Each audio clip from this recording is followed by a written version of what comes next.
Welcome to the APEC workshop on reducing food loss and waste by strengthening resilience and digitalization in APEC food system.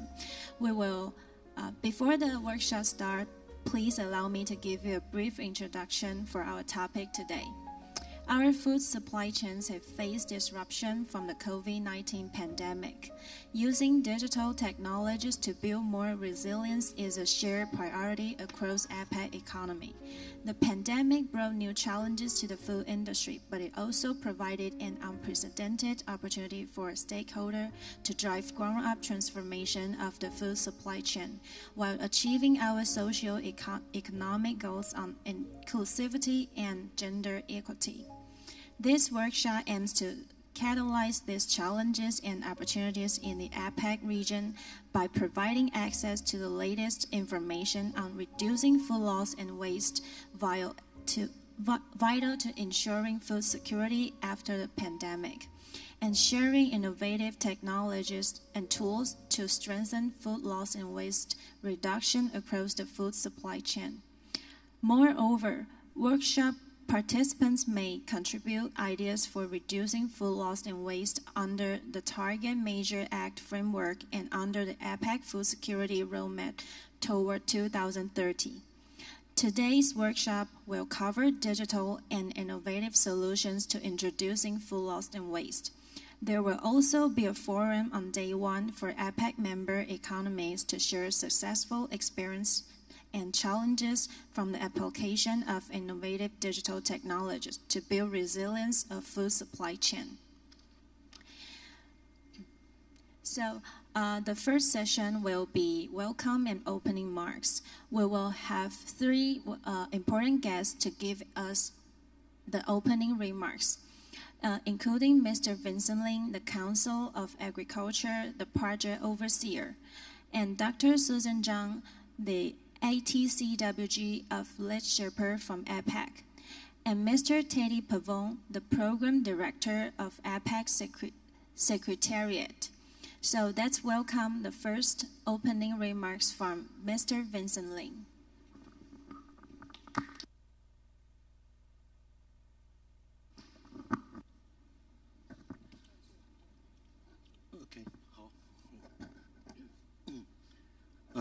ATCWG Lead Shepherd, Dr. Susan Chang, APEC Secretariat Program Director, Mr. Teddy Pavon, the researcher of the World Resources Institute, Mr. Brian Lipinski, Academia Sinica Researcher Fellow, Dr.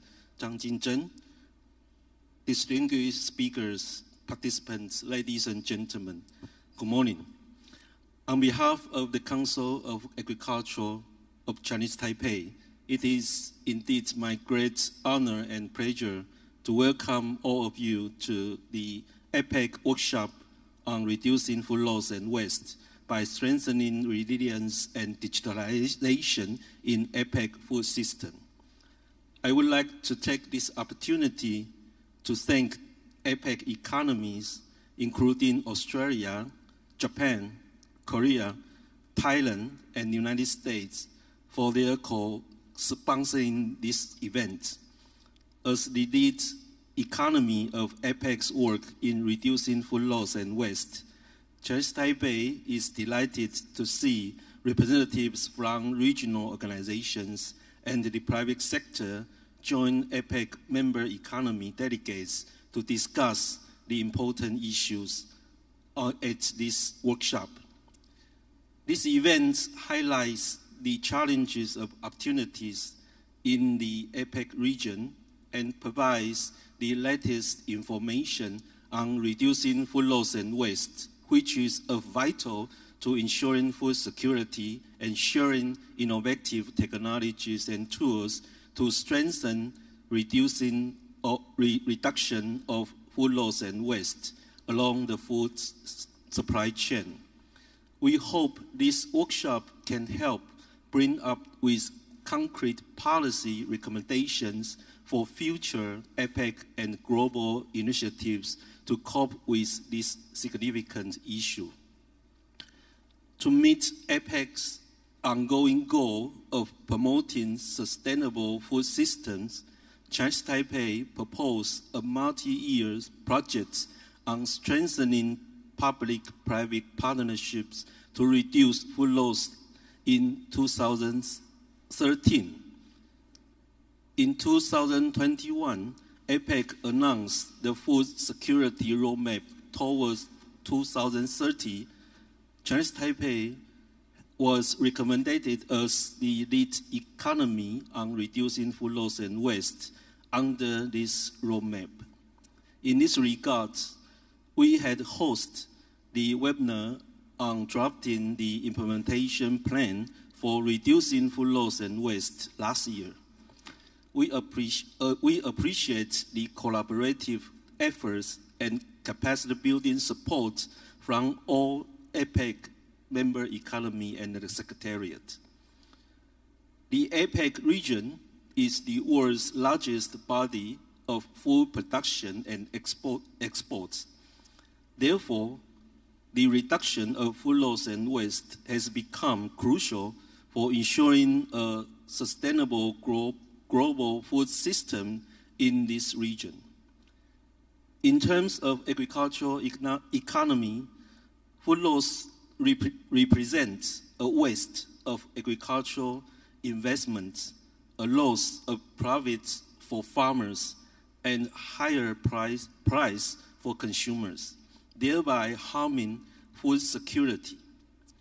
On the other hand, food waste occurs at the retail and consumer levels, including restaurants, supermarkets, and school cafeterias, while up to 2/3 of this waste at the retail stage is completely avoidable. Therefore, moreover, from the perspective of sustainable environment development, food loss and waste also entail a huge waste of precious resources, including land, energy, and water. Facing these challenges, we are here to share the expertise and brainstorm on key issues of how to use innovative technologies on reducing food loss and waste along the supply chain and enhance the resilience of the food system. Given the collective knowledge and expertise in this room, I'm confident that your constructive contributions to this workshop will yield practical solutions, including digitalization and other innovative solutions for reducing food loss and waste, and lay a solid foundation for future APEC joint initiative toward this goal. We are grateful for your continuous efforts to enhance food security in the APEC region. I thank you and wish you all a productive workshop and a pleasant stay in Taipei. Thank you very much. Thank you, Mr. Vincent Lin. And next, let's welcome Dr. Susan Zhang, ATCWG, the lead shepherd of APEC. Our fellow colleagues of the APEC Agricultural Technical Cooperation Working Group, or ATCWG, and the Policy Partnership on Food Security, PPFS, Mr. Teddy Povon, ATCWG Program Director of the APEC Secretariat, Project Overseer of this APEC workshop, Director General Vincent Lin from the COA, Council of Agriculture, our distinguished speakers, ladies and gentlemen, I hereby welcome you all to attend this APEC-funded ATCWG workshop on reducing food loss and waste by strengthening resilience and digitalization in APEC food system. In my capacity as the ATCWG lead shepherd, it is truly my privilege to open this hybrid workshop. I would like to take this opportunity to thank the project organizer of Chinese Taipei and also our co-sponsors of this project and the APEC Secretariat particularly for Professor Jingchen Zhang and Tony Shi for their team's efforts to co-organize this event to support this EPIC-funded project possible. I would also like to express my gratitude to all the representatives from APEC economies for attending this significant event physically or virtually. According to the United Nations, that there are still 828 million of people suffering from hunger. And I was just learned that 3.1 billion of people actually have the chronic, malnutrition. And yet, 14% of the food produced is lost between harvest and retail. And while an estimated 17% of total global food production is wasted. And I was just learned that the food loss and waste is more than 1/3, already reached 40%.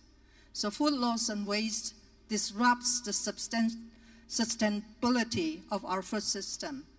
When food goes into waste, it creates greenhouse gases, which leads to climate change. In fact, food loss and waste is responsible for 8 to 10% of global greenhouse gas emissions. When we toss away the food, the labor, water, land, and energy used to grow food also go into waste. With the severe impacts of climate change and the COVID-19 pandemic on the agri-food system, this should be avoided by harnessing innovative and cost-effective approaches along the food value chains. This is one of the main purposes to have this workshop, building on the outcomes of several previous ATCWG's projects on food loss and waste reductions, as mentioned by the Director General Vincent Ling. The ATCWG strategic plan for 2021 to 2025 puts priorities on strengthening regional food security and food safety, including by reducing food loss and waste, enhancing the research and development and extension of smart agriculture, building climate smart and resilient agricultural system, and fostering sustainable agricultural system through circular agriculture approaches. I believe the presentations we are going to listen to and discuss in these 2 days will demonstrate all the priorities mentioned. Specifically on the issue of food security, the ATCWG's work is aligned with the Aotearoa Plan of Action, the implementation plan of the APEC Putrajaya Vision 2040, which emphasizes individual and collective actions that economies will take to ensure lasting food security, food safety, and improve nutrition for all, as well as reductions in food loss and waste in the region by promoting agricultural food trade, agricultural sustainability, and innovation.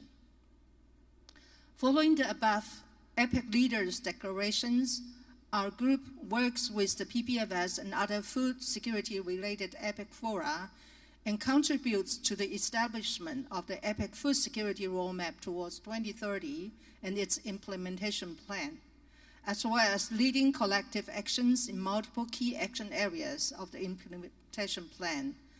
This project is dedicating to the implementation plan's Sustainability 17E, which led by Chinese Taipei, to provide capacity building and best practices sharing workshops to support member economies' individual and collective efforts to align with the UN Sustainable Development Goals, 12.3 particular, that is by 2030, have per capita global food waste at the retail and consumer levels and reduce food losses along production and supply chains, including post-harvest losses. With specific indicators based on each economy's respective situation, such as measured by the UN FAO Food Waste Index or other appropriate index. And APEC members should promote public-private investment in infrastructure and cold chains to reduce the current levels of food loss and waste, and review progress in this area by 2025. To build towards a sustainable and resilient agri-food system in the region, we should strengthen capacity building on the adoption of innovative technologies such as the ICTs, AI, robotics for smart and precision agriculture, online applications and software for food management, and to sell surplus food, recycle surplus food, dispute leftovers, as well as develop smart agri-food supply chains for reducing food loss and waste. It is also very important to educate consumers how to shop and handle food waste wisely. In this workshop, member economies will obtain, share, strengthen, and develop knowledge, skills, and technical know-how to improve their policies and regulations or their institutional structures or processes on strengthening the transparency, resiliency, and efficiency of APEC food system, and harnessing circular approaches, digitalization, and innovative technologies to reduce food loss and waste. I strongly encourage everyone to participate enthusiastically in the discussion. Finally, I would like to thank all the moderators, speakers, and participants for their invaluable devotion to this event. For the APEC delegates attending this workshop physically, I hope that you have a wonderful time here, and I wish everyone a productive and fruitful workshop. Thank you all very much. Thank you, Dr. Susan Zhang. And last, let's welcome Mr. Teddy Pavon, and he will give his opening remarks via video. Distinguished heads, expert guest speakers, member delegates of the APEC economies, and other participants, Tatia, a good day to everyone. First, I wish to commend the project overseer for organizing and holding this workshop. I wish to commend all participants who took time to be present and to attend and learn more on reducing food loss and waste by strengthening resilience and digitalization in APEC food system. The work on reducing food loss and waste is not a novel endeavor by APEC or the ATCWG Forum. Several works have been conducted since 2013, with several led and conducted by Chinese Taipei. Reducing food loss and waste amid the challenges brought by the COVID pandemic calls on for a mixture of strategic and innovative measures, as the issues are both multifaceted and continues to evolve. No doubt, the COVID-19 pandemic accelerated digital transformation and highlighted the potential for an innovative, digitally enabled economy to better recover and thrive, improve its efficiency, equity, as well as strive for an environmental, sustainable agri-food system minimizing food loss and waste. While there are potential benefits, there are potential risks in digitalization, such as data privacy issues, trust issues, affordability, and regulatory issues. There is therefore great benefit in learning and sharing best practices among economies in order to implement public policies to spur digital transformation while minimizing its risks. I hope by the end of the workshop, member economies will be able to obtain and share and strengthen and maintain various knowledge, abilities, and skills to improve their policies and regulations in order for their institutional structures to process and reduce food loss and waste. By strengthening the resilience of APEC food systems and enhancing digitalizations and other innovative technologies. This workshop likewise aligns with this year's host theme of the U.S. on creating resilient and sustainable futures for all, and its agriculture sub-theme, together achieving sustainable, equitable, resilient agri-food systems through climate-smart agriculture policies. We hope you can all take active part in this workshop to gain additional knowledge and insights that will not only benefit the APEC region through long-term initiatives such as the PPFS APEC Food Security Roadmap, which contributes to APEC's long-term goal to attain lasting food security to member economies. So once again, thank you all and hope you have a good day ahead. So we would like to invite all the important guests to come to our front stage for a group photo for this memorable workshop.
Thank you, everyone, and please be seated. We will officially start our sessions in 1 minute. Okay, so for the session 1, the topic will be challenges on reducing food loss and waste through digitalization and innovations along the food supply chain. And the host is Dr. Susan Zhang, the ATCWG of Lead Shaper from APEC. So let's welcome Dr. Susan Zhang for giving our session 1.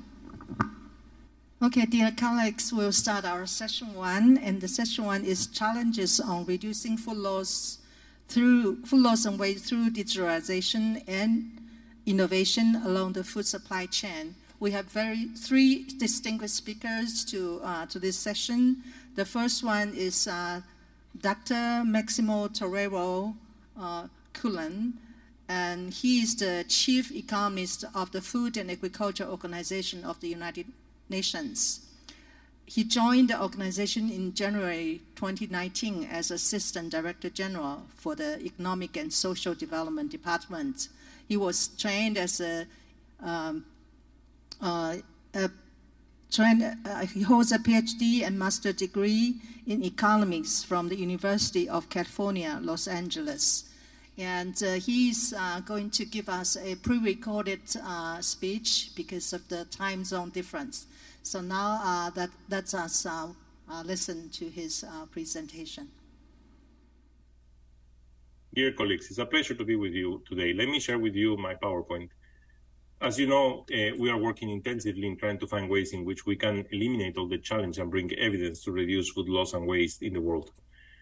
The world is facing significant challenges, and globally, the agri-food systems produce some 11 billion tons of food each year, and form the backbone, are part of the backbone of many economies. So we are having enough supply, at least, of calories in the world to be able to satisfy the needs of calories. Of course, in the case of high-value commodities, still we have challenges in terms of some commodities which are not yet available in all regions of the world. Now, the past 3 years have, however, created an unprecedented challenge. We have been facing significant problems of conflict, climate extremes, and economic shocks. Climate will affect in terms of high temperatures, in terms of excess of water or lack of water, like in Pakistan, excess of water, but also climate variability, which makes more difficult for farmers to make decisions, and finally, the evolution of pests and diseases. But economic shocks have been enormous during the COVID-19, which have basically moved us backwards several years in terms of poverty and hunger. And finally, conflict, which is recurring in many countries of the world, which is also affecting. This has affected the cost of nutritious food. We have been seeing significant food inflation in the last years, but also has exacerbated inequalities, which makes more difficult to resolve sustainably the challenges that we face in terms of food security and nutrition, and also in terms of the human and planetary health. So significant challenges aboard. Now, we just finished the presentation of the state of the security and nutrition, the state of security and nutrition in the world, which is published by 5 agencies, including FAO, leading by FAO. And this report shows what I was saying before. We have up to 783 million people across the globe suffering from hunger and chronic undernourishment. And this number, if we project it to 2030, it will be 600 million people in chronic undernourishment. Now, The good news, on the other hand, are that despite it increasing in 2021 and stabilizing in 2022, if we look at the projections without COVID-19 and without the war in Ukraine, then we will have a decline, and it's basically put us 119 million people less in terms of chronic undernourishment. The problem was that we had these two shocks, COVID-19 and the war in Ukraine, which has completely moved us out of track and put us in 600 million people chronically undernourished by 2030. Ceteris paribus, of course. What this means, it means in 2022, with respect to 2019, before COVID-19, there was an increase in 122 million people chronically undernourished. But it's not only chronic undernourishment, but it's also the healthiness of the diets that we eat. And we have 3.1 billion people that don't have access to healthy diets today. Now, in this context, we see that we are losing 13.2% of the food in the world. What this means, from production to wholesale included, 13.2% of that food is being lost. And there is heterogeneity among different commodities. The major losses are in fruits and vegetables, very consistent with the lack of fruits and vegetables for healthy diets and why they are so costly. Also, the next one is meats and animal products, consistent with inefficiencies of emission, and also tubers and root tubers, 11.8%. And finally, cereals and pulses, 7.2%. It's not only how much we lose, but it's also how much we waste. 17% of the food that we supply in the world is also wasted. That is from the retail to the consumer. And according to the estimates of UNEP, most of this waste, 11%, takes place in households, 5% takes place in the food service sector, and 2% in retail. So, colleagues, how we can be in a world where we have more than 700 people chronically undernourished, close to 800, and then at the same time, 40% of the food loss and 70% of the food waste. 3.1 billion people that don't have access to healthy diets, and we have the most of the losses, more than 30%, on high-value commodities like fruits and vegetables. So clearly, we need to change things. And food loss and waste are pressing challenges for the agri-food system. The impact of food security and nutrition in three main ways. By reducing the global and local availability of food, they have a negative impact on food access for consumers as food loss and waste tighten the food market and rise prices of food. And thirdly, food loss and waste has a longer-term effect on food security that results from the unsustainable use of natural resources, because we are using water, soil, land to produce this food. And this goes against food access, food availability, utilization, and stability. So we need also to look at other externalities, and food loss and waste also bring significant challenges to the environment. Food loss and waste account between 8 to 10% of global greenhouse gas emissions or anthropometric emissions. So the problem here is that we are not only losing food for consumption, but we are also generating emissions to the world. In a sector that already, the agri-food systems, emits 28%, represent 28% of the methane and greenhouse gas emissions in the world. So from this, 8 to 10% come from food loss and waste. Greenhouse emissions are produced at every step of the food supply chains, and if we lose that commodity, we're going to miss that. But also, when we eliminate the food that is wasted, we generate 49 million tons of methane globally emissions. So clearly, a significant challenge that we need to minimize. And these challenges highlight the need for concerted efforts to prioritize the prevention and reduction of food loss and waste towards maximizing the value of food produced for its intended purpose of feeding and nourishing people. No profound change in food loss and waste prevention and reduction will take place in countries in the absence of sufficient human, organizational, and institutional capacity to efficiently tackle the issues that we are talking. Here we need innovation approaches, we need science and technology, we need to address the paradigm of capacity building, we need human capital and technical institutional development to minimize food loss and waste. And we also need to use digital technologies to be able to support the diffusion of solutions and to accelerate the process of production so that we minimize the potential loss in the production process. Now, reliable data is critical to informing actions to reduce food loss and waste, and assessing greenhouse gas emissions across the food system and increasing supply chain efficiency is also important. Here we provide two examples of FAO databases that provide open access data. Both of these examples will help us to minimize this lack of information. But clearly, we need to have very clear holistic objectives. The first one is to improve the way in which we measure food losses. Normally, we have focused mostly on post-harvest, and that's not necessarily the case where most of the losses are occurring today. Second, we need to have a framework to identify hotspots and the underlying causes. We need to consider the trade-offs and identify the solutions that reduce underlying causes of losses on the hotspots. And we also need to focus measurement efforts on the hotspots so that we can find solutions. We have done a series of analytical studies, but let me start first with the methodology of how to measure. We have designed a methodology to work on how we measure across the value chain the losses that occur. This is from producer to wholesale market. Basically, we do 3 steps analysis, one at the producer level, one at the middleman level, and one at the processor level. That allows us to decompose where the losses come. Second, we look at the different type of methods. And normally, most of this information was collected in a subjective way, in the aggregate matter. So basically, the producer was asked how much you lost of your food. Now we have bring 2 new methods, category methods and attribute methods, which basically use the category of the commodities agreed by the countries and the attributes that scientifically are agreed for each commodity. These 2 methods, these 2 new methods, have allowed us not only to measure quantity losses, but also to measure value losses. And therefore, we can have a better picture of what is being lost in the production process. In this graph, you will see every country has 3 bars, one for the subjective method and 2 for the category, and the third one for the attribute method. What you can see is a lot of consistency between the category and the attribute. So for us, that's closer to the real truth. And we look across different countries for different commodities. And as you can see, most of the losses are at farmer level. Even if we decompose within the farmer, most of the losses will be in the harvest and pre-harvest level relative to post-harvest level. Of course, there are losses at the post-harvest level, but they are not so important as the harvest and post-harvest losses. We also see that the losses at the middlemen are small, and the processor level are also small. What this brings us is open again, looking not only at volume, but also looking at dollars at value. It opens again the issue that we need to carefully assess where to look at the value chain. And it's not only to focus on the post-harvest, we need to focus on the post-harvest, but we also need to focus in the pre-harvest and in the harvest processes, and also in left in the field. And that's why we have developed this methodology to look at hotspots, where I am just bringing some examples in the case of tomatoes. So working in several countries across the globe, we have found that the harvest and transport are the hotspots that are common to most fruits and vegetable supply chains. Here we see the case of traditional tomato supply chain in Bangladesh, operated by an organized group of smallholders who produce and supply the food requirements of local markets. These individuals have a low level of education, have limited access to information, technology, and finance. If we follow the bright pink arrow, we see that approximately 17% of tomatoes are lost during the transportation to the wholesale market, while an additional 29% of the fruits goes to waste in the retail within 3 days. The major underlying cause of this loss and waste is mechanical damage resulting from improper packaging.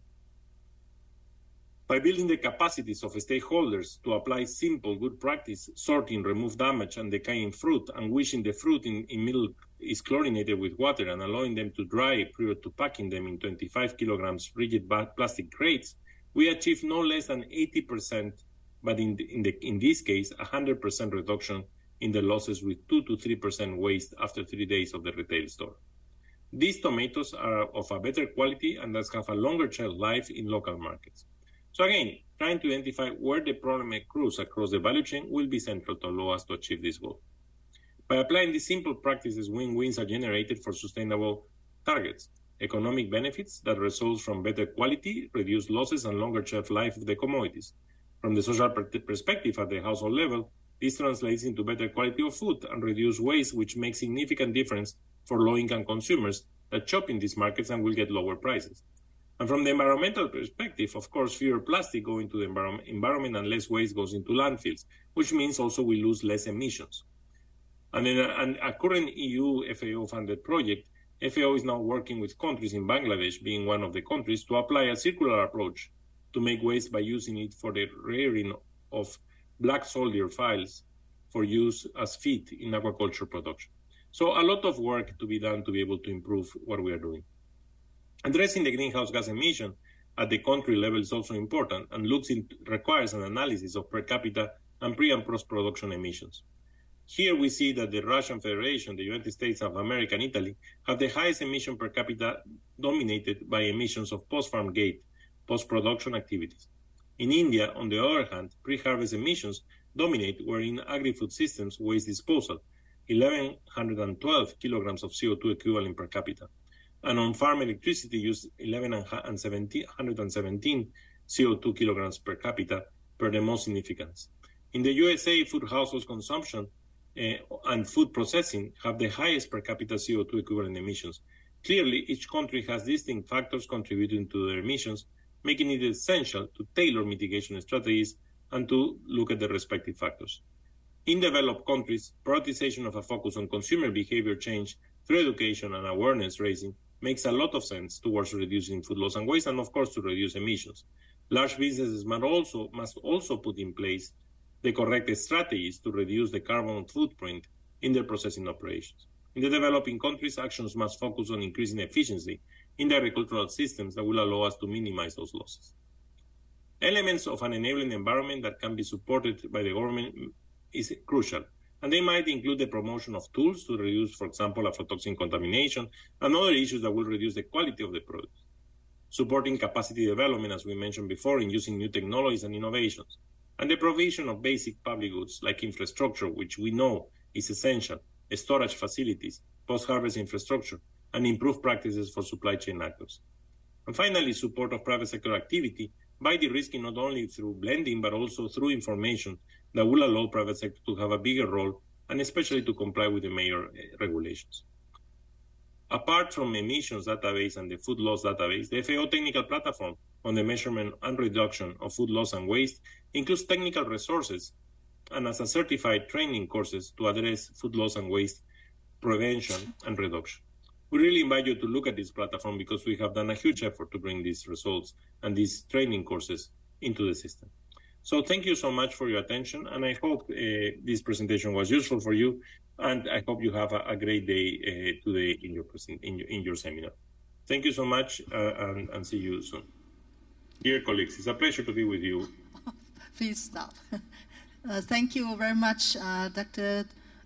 Maximo Torero-Cullen, for his very insightful presentation about the overall picture of the food loss and waste, how big the scale in different sectors, and how the digital tools and the measurement, correct measurement, identify hotspot, and how to develop the solutions to tackle this. In particular, I would like to quote his one of his comments that food loss and waste reduction along the entire food supply chain needs all the stakeholders to work together, including individual, organizational, and also need the enabling environment for reaching our goal. And it's particularly needs public and private partnership. So thank you very much. If you have any questions, I think you can write an email to him.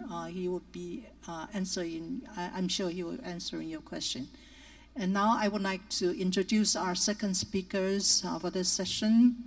Our second speaker is Ms. Donna Gunners. She's the Executive Director of ReFed, a nonprofit organization focused on advancing data-driven solutions to U.S. food waste. And Donna is an expert who has dedicated her career to helping industry, policymakers, and consumers to activate solutions to reduce food waste.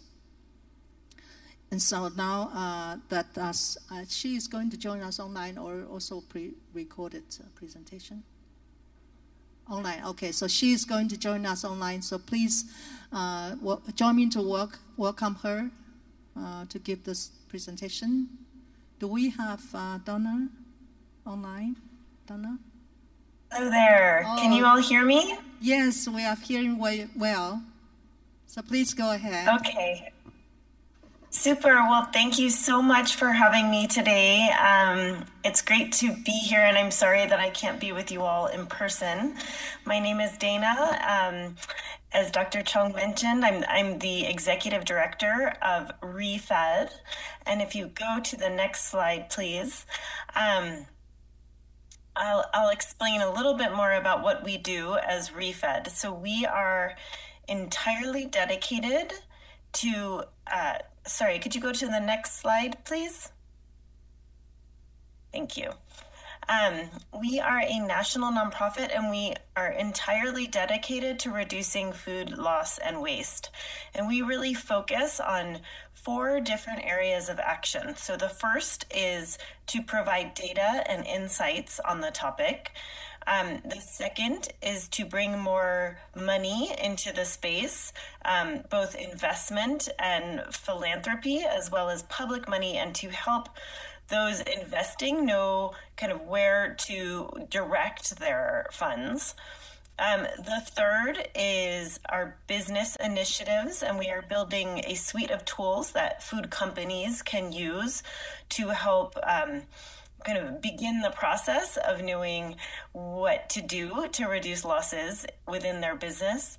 And lastly, we act as a convener and a connector within the United States to help people connect and work together to drive collective action. Next slide, please. So in the US, about $444 billion worth of food are never eaten. We estimate that's about 2% of all of the US GDP, and the majority of that does go to waste. Maybe 20 to 30% gets recycled as compost or through anaerobic digestion, and only about 2% gets redistributed as donated food. Next slide, please.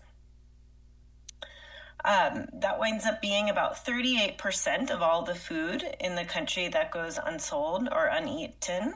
And it has huge resource impacts, similar to what we've heard for the globe. And you can see there on the screen that the greenhouse gas impacts are equivalent to about 84 million cars.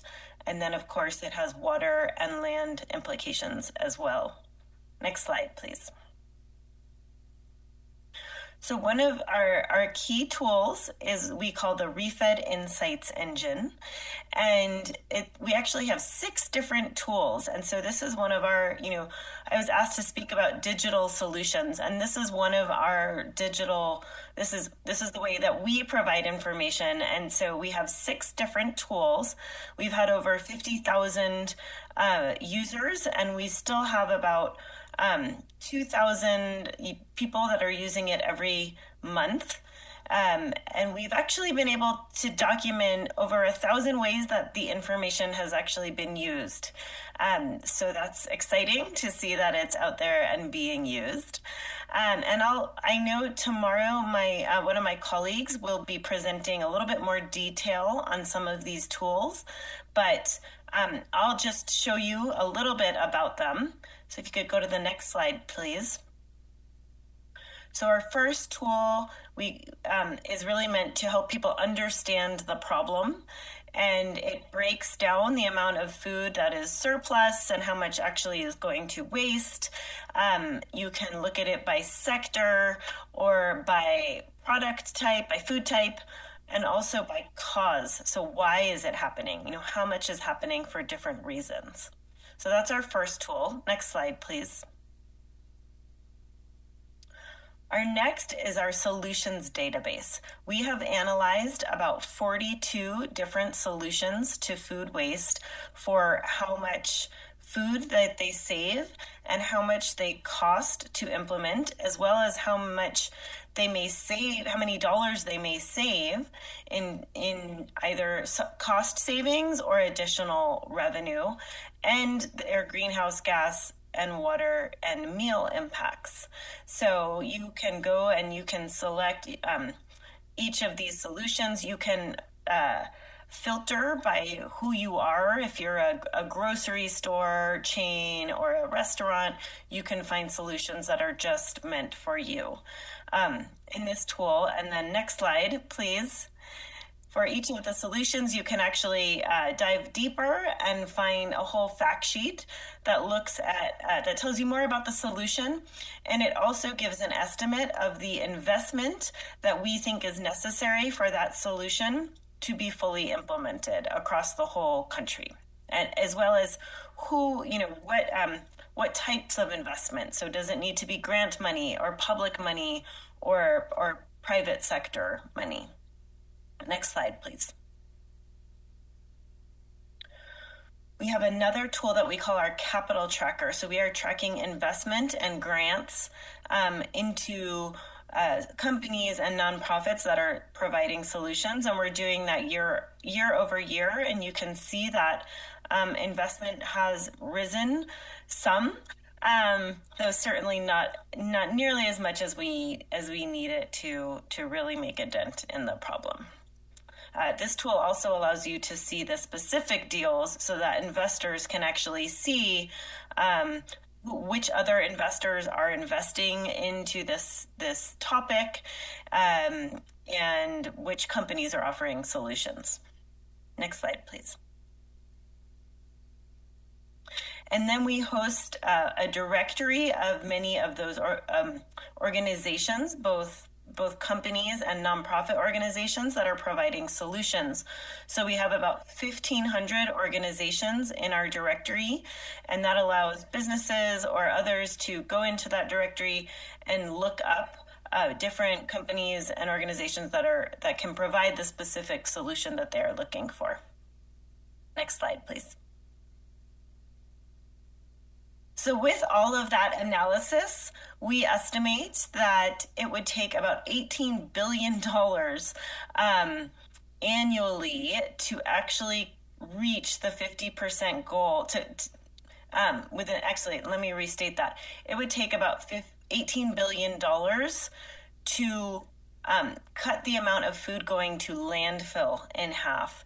That would not achieve the international definition of cutting food loss and waste in half, because it does assume a lot of that goes to composting and to anaerobic digestion. So we estimate this could achieve about a 24% reduction towards the SDG 12.3. And of course, it would have all these benefits, including providing 4 billion additional meals to people in need and creating about 60,000 jobs. Next slide, please. So as I mentioned, that's kind of the digital tool that we provide, but we also track a lot of the innovation that is happening in the US. So next slide, please.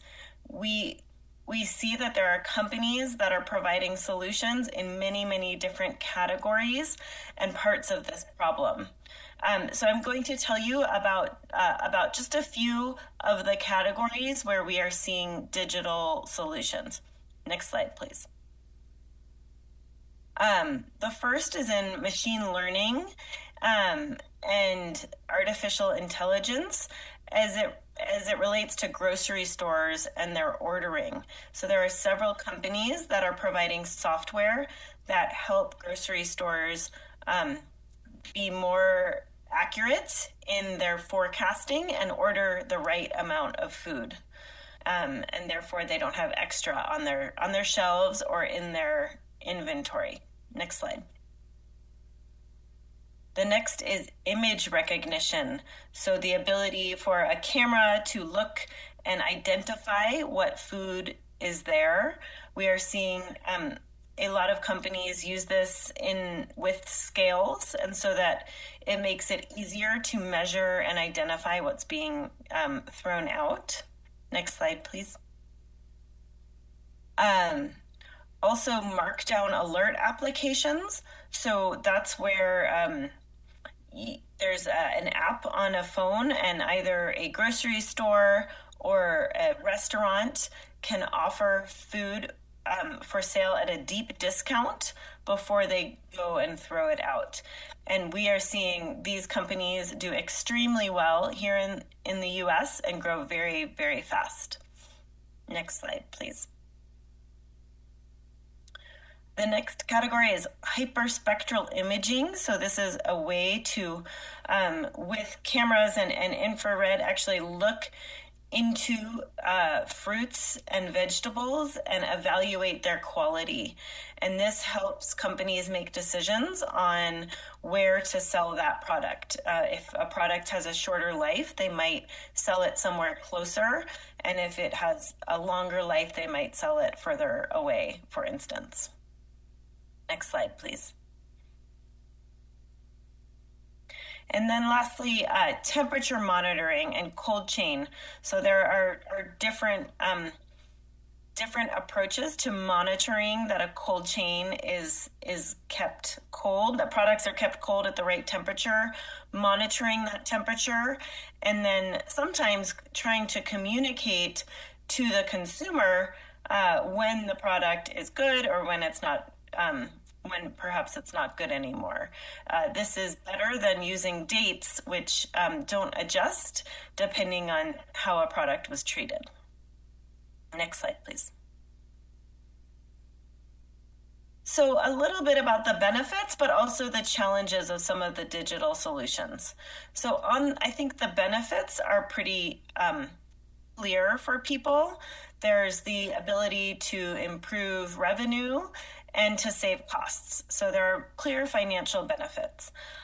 Also, some of these technologies are able to record, because they are measuring things, they are able to actually give the companies data that they can use for their environmental reporting. And that's becoming more and more important in the US. Also, some of these technologies are helping the stores to have fresher food and also sometimes good deals and discounts. And both of those things are making customers very happy, which of course the companies want.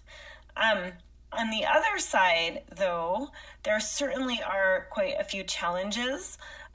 Many of these products need to integrate with a company's existing data systems, and none of them are very similar. So it requires quite a bit of customized upfront cost to get it to work. Employees are not trained to use these systems, and so it requires, training, constant training of employees. Often there's an upfront investment required. For many of these companies, they are not staffed well, especially if they are seeing this as a sustainability project. They often are not staffed very well in their sustainability, and those people are doing a lot of different things, so it can be difficult to get to have them have priority on this. For some of the technologies, some people question if it actually is saving waste or maybe just a different way to sell product at a discount, for instance. And then I think it's important to know that technology is not all of the answer, because so much of this problem is behavioral, and we just need companies and individuals to do the best practices. And if you go to the next slide, sometimes the best practice, next slide, please. Sometimes the best practice can be very simple. And I like to talk about putting a knife when there are pastries or muffins offered at a meeting or an event. Oftentimes people, don't want the whole thing, and they might take the whole thing but only eat half. And if you just do something simple, like put a knife out, that can help to reduce waste. So digital solutions can be helpful, but they're not everything. Next slide, please. The other topic I was asked to discuss was collaboration, and I'm just going to tell you about one project here in the US. Next slide, please. And that project is called the Pacific Coast Food Waste Commitment. And it's a project on the West Coast. Next slide, please. That involves 3 states, the states of California, Oregon, and Washington, as well as 8 cities within those states, plus Vancouver in British Columbia, Canada. So those are the governments that began this. But it is a partnership with the nonprofit organizations on the right, are resource partners to the effort, including ReFed. We are a partner. And then we have progressively signed on more and more companies to be part of it. So we have, I think it's 16 signatory companies now, and we actually have over 50% of the market share for the grocery sector on the west coast of the US. Next slide, please. And so really what this effort has done is try to first have the companies create a target. So to be a signatory, you must commit to the target of SDG 12.3 to 50% reduction. But then beyond that, we are actually going through measurement. And so we are working with all of the companies to collect their data. They report it to a third party, which is ReFed. We collect it, and then we report it back in a joint way where it's anonymous. We've also been piloting, we've done that for the grocery sector, and then now we are doing it for manufacturing and food service. And then we also have several pilots and working groups that are part of this effort as well. Next slide, please. So you can go to the website, you can find there are about 9 pilot projects that are described there. One of them, for instance, tested the artificial intelligence software products in a grocery store, and they found that they were able to reduce waste by about 14%. And at least one of the grocery chains is now rolling that software product out across the whole country. Next slide, please. But excitingly, we've been able to actually collect real data from these companies and look at what is happening. And we have seen that since we started measuring in 2009, we have seen a reduction in the total food that is going unsold and that is going to waste there. Not huge. I think it's about 5%, but it's exciting to see it going in that direction, particularly with COVID.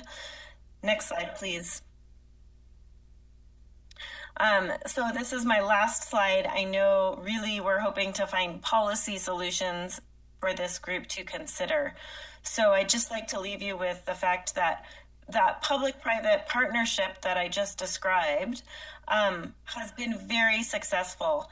And we've seen that around the world, public-private partnerships are providing a nice foundation for work within the food industry. So that's one thing to consider. Secondly, organic bans. Here in the US, we have 9 states that have banned, in some way, restricted food from landfills, and it has immediate methane benefits, but it also helps lead to more engagement on food waste prevention and donation as well. Also, funding innovation. Certainly, there's kind of an explosion of innovation, and many times we've seen it's been public funding or philanthropic funding in the early stages of those companies that later have become very successful. And lastly, funding coordination. You know, an organization like ReFed plays a very important role in helping provide a central place for resources. And that helps people not have to start from scratch. As more and more people want to work on this issue, it's great if they can learn from what's already been done, but you need the information out there and the platforms for them to find so that they can do that. And with that, I will say thank you, and I hope you all have a wonderful workshop.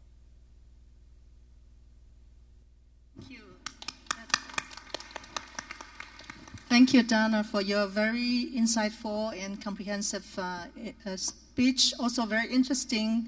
We can see your passion and also very good work done already by ReFed, particularly the ReFed Insights engine. As you said, companies or organizations do not need to start from scratch, but already learn from those measures or tools can be available. And you also talk about some digital solutions for loss waste reduction. And I think those are very good examples that how can we use digital technology to help. But I also like the words that technology does not solve everything. We still need behavioral change for all the stakeholders along the entire supply chain. So now I would like to open for questions. Any questions from the floor?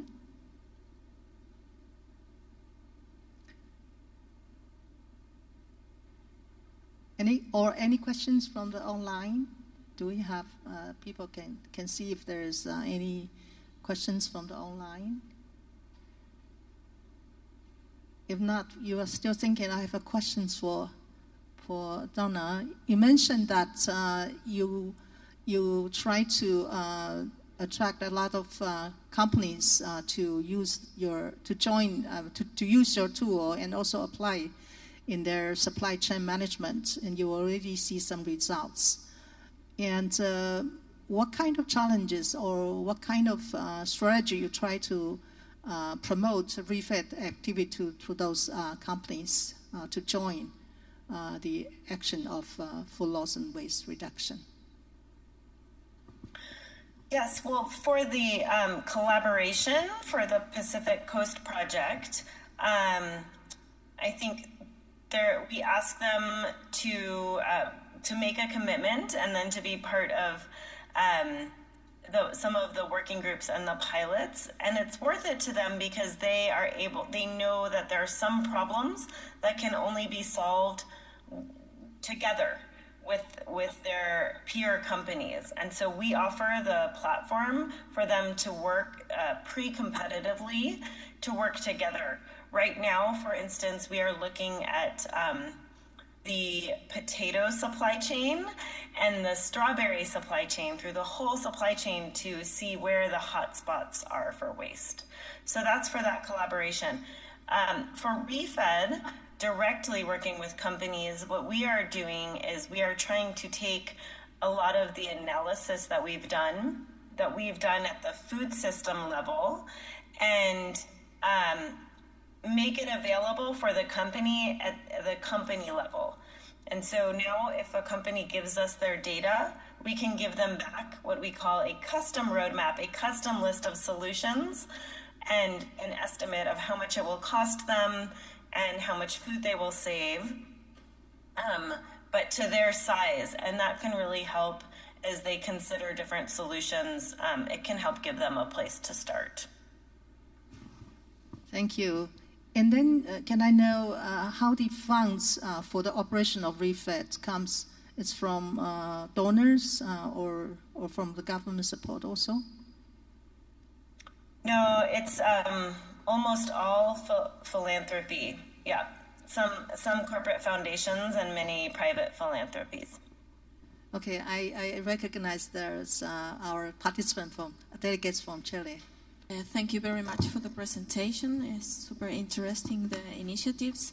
We in the South, we have a lot of problems with the transparency and the data, and which kind of experience that you have with public system to collect this kind of data? mentioned that they have some anonymous reports to these enterprises, and then we have this challenge to put the transparency, this data in a system, in a public system. Thank you. Thank you. Yeah, that's a great question. I think our government has had a similar challenge. So those companies do not report the data to the government. It has taken us about 3 years to develop the data security and the trust with the companies to have them report it to us as a third party. And then we report it only collectively, so we don't report it for each company individually. We report a joint report out. So that's as far as we have gone, and we don't audit it. So it is like an honor. It's a self-reported right now system. So yeah, it is a challenge. Certainly, they are very cautious with sharing their data. Which is why we're so excited that we have been able to do this. what I will say though is that we have one thing we do is we give them benchmark reports back. So we don't report their data individually to the public, but we do give them a report back for themselves that shows how their company compares with the average. And that's very powerful because as they see that if they're behind the average or behind other companies, that's very motivating, and they know where to focus their effort. Thank you. We have the last question from Vietnam.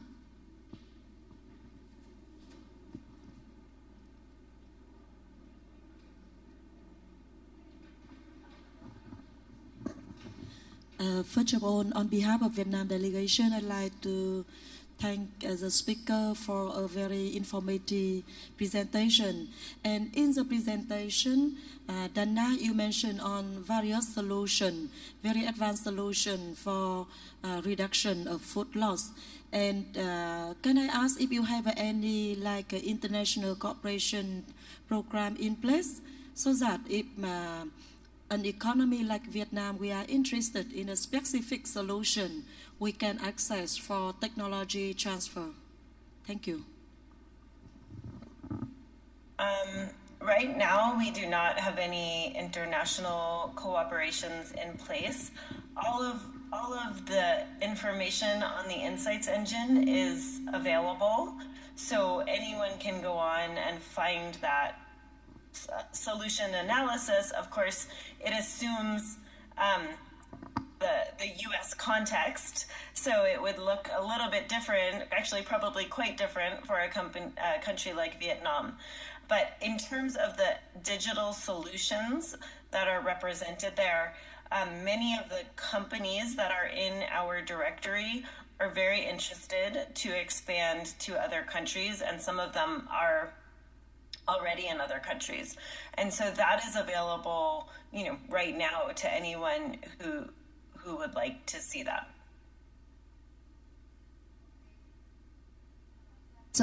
Give a warm round of applause to Dana. And okay, so now I would like to introduce our next speaker is Mr. Brian Limpinski. He's the associate of the food program in the World Research Institutes in the United States. And he's working in this area, working on both the World Resource Report, creating a sustainable food future, and the Food Loss and Waste Protocol. And Brian holds a bachelor degree in political science and master degree in environmental policy from the University of Michigan. So please join me to welcome Brian Limpinski to give his presentation. Thank you, everyone. Thank you for the opportunity to be here with you in Chinese Taipei for this presentation. It's a real joy to be back here for another APEC event, so thank you for having me.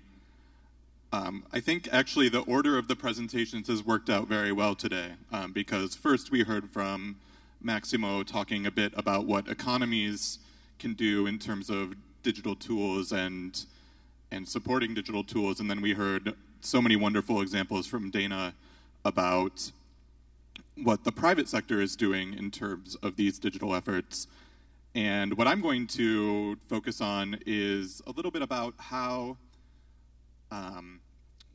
economies can encourage the uptake of these digital solutions and encourage the growth in the private sector by linking them with climate change and existing mechanisms globally around climate change. So finding another way in for these efforts.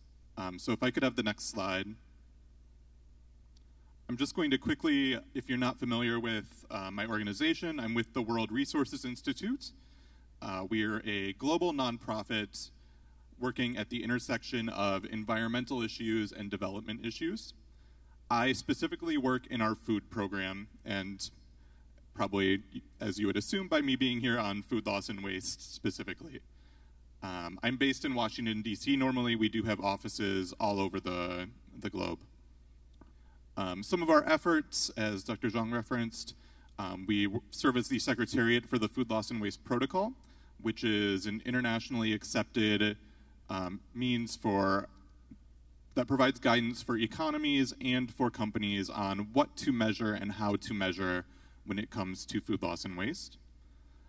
We're also the Secretariat of Champions 12.3, which is an organization made up of heads of companies, heads of nonprofits, government ministers, who are all committed to achieving the Sustainable Development Goal 12.3, which we've already heard a little bit about and I'll talk a little bit about in the presentation.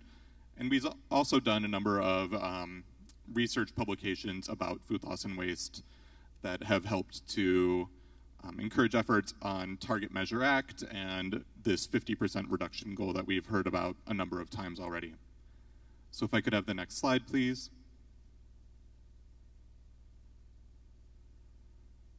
I won't spend too much time on this because Dr. Zhang already referenced it in her opening remarks, but we've recently discovered from newer data and newer research that food loss and waste is an even larger concern than we previously thought.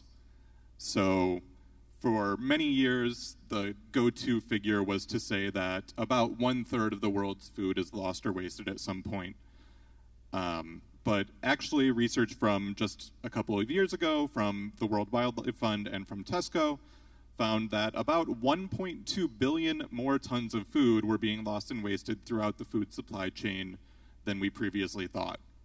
So that's a pretty huge number. It's easy for me to say on a slide 1.2 billion, and we kind of lose sight of how gigantic that is, but it's really significant. And as we've discussed already, and I'm sure we'll hear about more, matters like COVID and other food supply chain disruptions from international conflict have made this even more of a pressing issue.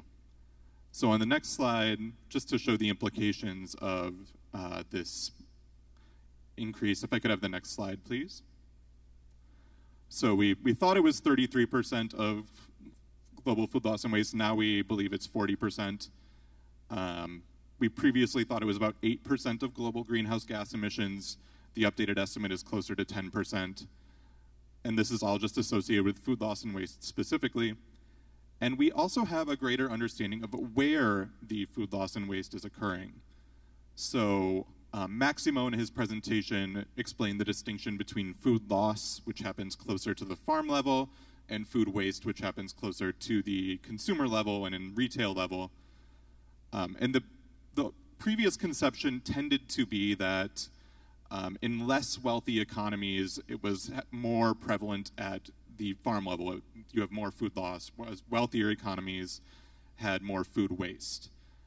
This is still somewhat true, but the UNEP, the UNEP Food Waste Index, actually found that food waste near the consumer end is significant in all economies, regardless of whether it is a lower income economy or a higher income economy.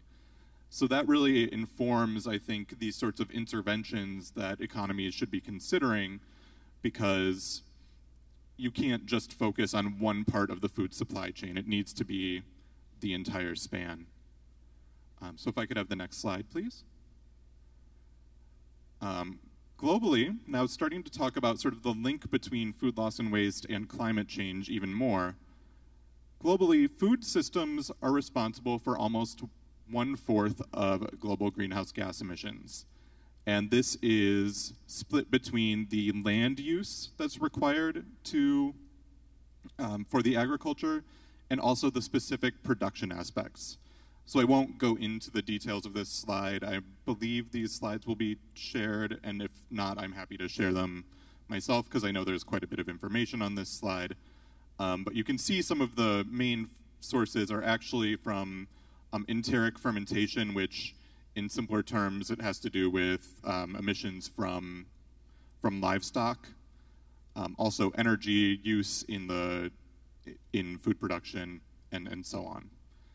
So agriculture definitely has its part to play when we are addressing climate change. Next slide, please.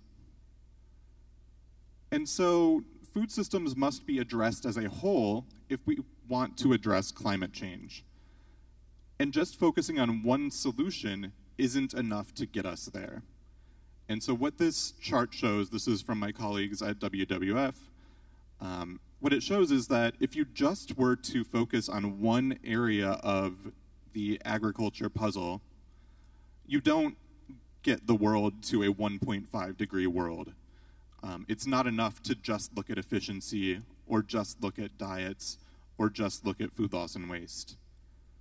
But in my experience, when we have these conversations about climate change and agriculture, food loss and waste doesn't really enter the picture the way that it should. And so I think it's been overlooked as a climate mitigation solution. And I think this is where economies can really start to embrace some of these digital solutions as a way of achieving climate targets as well. And by tying it into climate targets, I think this elevates the issue and helps it to reach audiences who maybe aren't already aware of the significant issue of food loss and waste. So on the next slide, please. Oh, great, that actually shows. Okay, so that is a little animation where you can see once you implement all 5 of these solutions together, you do actually get to that 1.5 degree world that we need, but none of them are significant enough on their own. That's great, I didn't think the animation would work, so that's a nice little treat. All right, next slide, please. And so we are starting to see awareness growing around the link between food waste and climate change.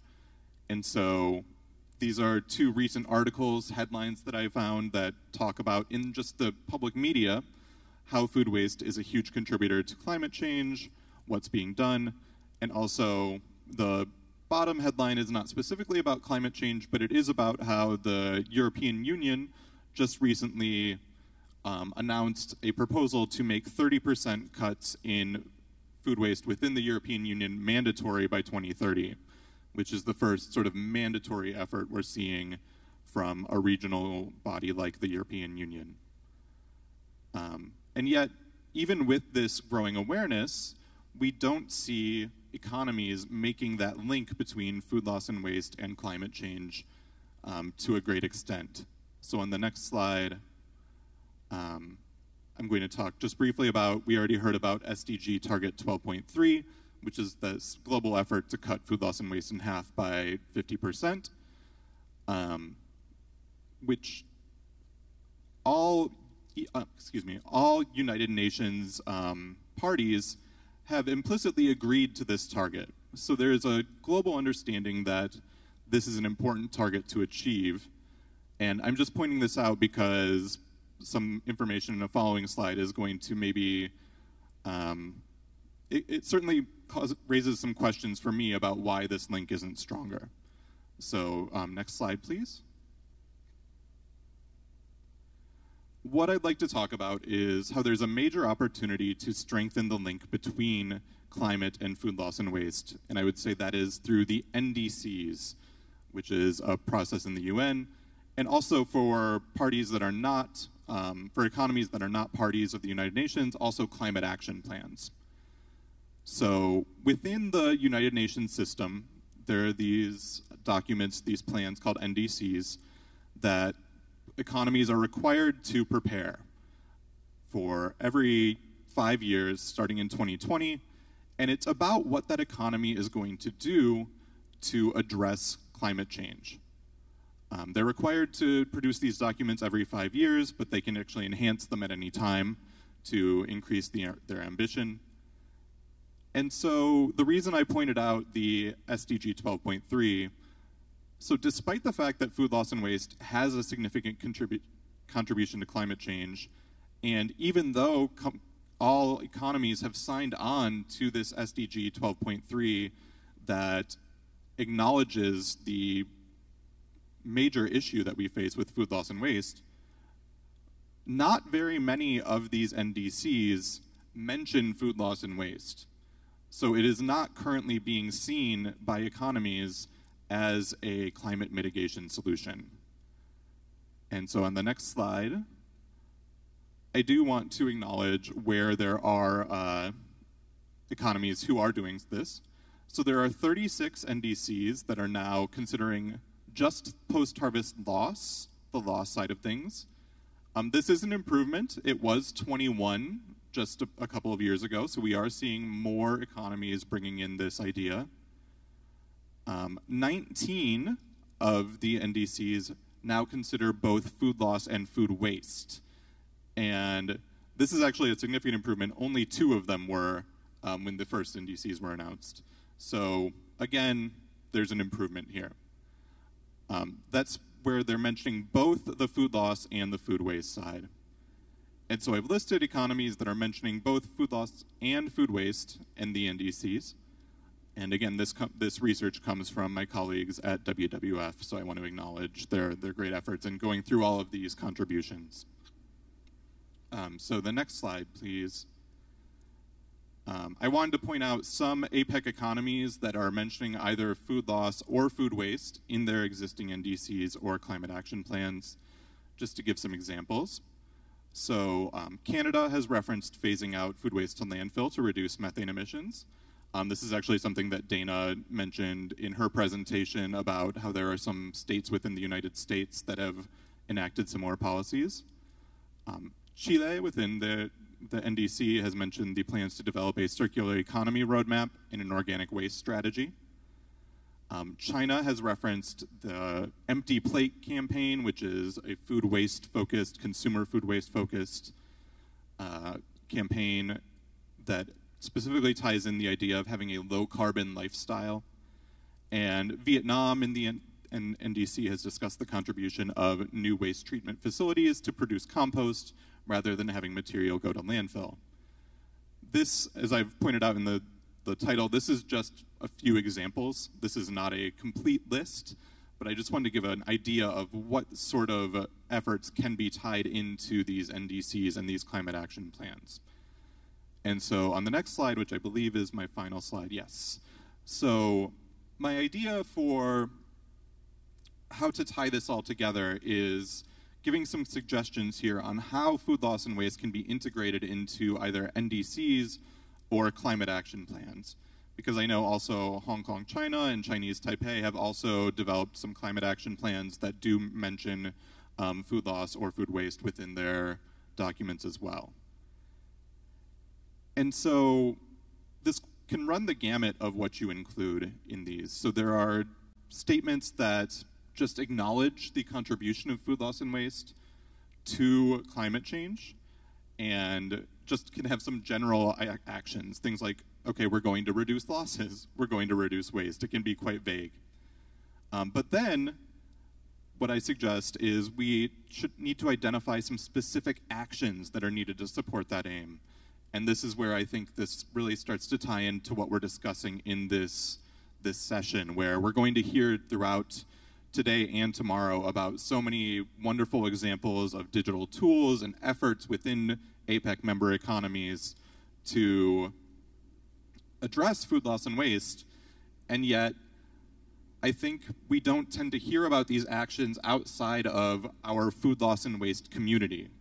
And so I think by incorporating them into documents like climate action plans, like the NDCs, you get more awareness around these, and you also provide opportunities for economies to learn from each other and share this information with other economies.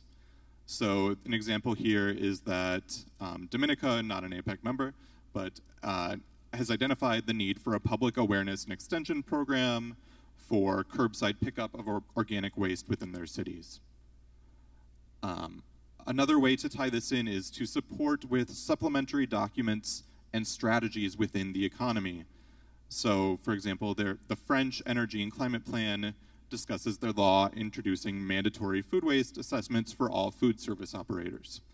So when you can tie in existing policies, existing domestic government policies, again, you're strengthening the case. You're showing why this is important and how it can already take place. And then in line with, we've already heard a number of times about the Target Measure Act approach, setting specific targets and indicators is a really important way of keeping track of action and ensuring that action is achieving what it needs to achieve. So, for example, in Vanuatu, they have a target of total number of people receiving training in food storage and preservation per year. And so this gives a concrete goal for that economy. And so I think this is another way of strengthening these sorts of efforts. So I will leave it there. I'm with you all for the next 2 days, so if we don't have time for a question right now, I know we're almost at the end of this session. I'm happy to take any questions now or tomorrow or at any point throughout these 2 days. So thank you for your time and thank you for having me.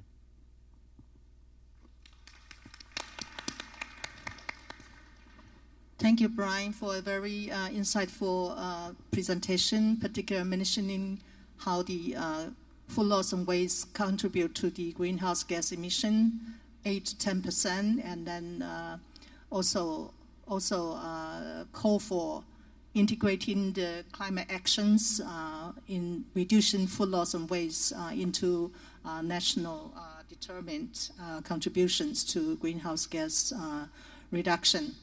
And also mention some examples for each country, each economies, what kind of climate action they are taking in terms of the food loss and waste reduction. And I think the food loss and waste, the climate action needs us to take the whole system approach, from production to distribution, marketing, processing, and even consumption. So there is a lot of tools that we can use and we can learn from each other. Okay, Tony have a question. Okay.